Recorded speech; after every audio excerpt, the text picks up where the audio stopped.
Hakuna makabila makubwa, hakuna makabila madogo. Sisi zote ni Wakenya. Na lazima tujivunie kuwa Wakenya kila wakati. Ndio msije mkaanza kuyumbishwa.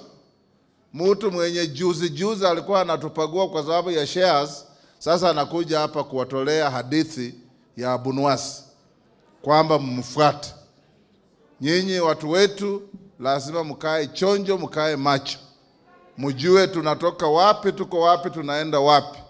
Na hii safari tunaijua, tunaielewa. Kwa sababu tumekaa kwa hii muda kwa siasa. Sisi agenda yetu kubwa ni kuhakikisha tumechagua William Ruto for 2027 as our president. Jambo ambalo ningependa kuomba vijana wetu, ikiwa tunataka kuwa kwa global map, nataka tujisajili kama wapiga kura. We need numbers. Safari ya kesho tunaanza kupanga leo. Na safari yetu ya kesho ni 2032.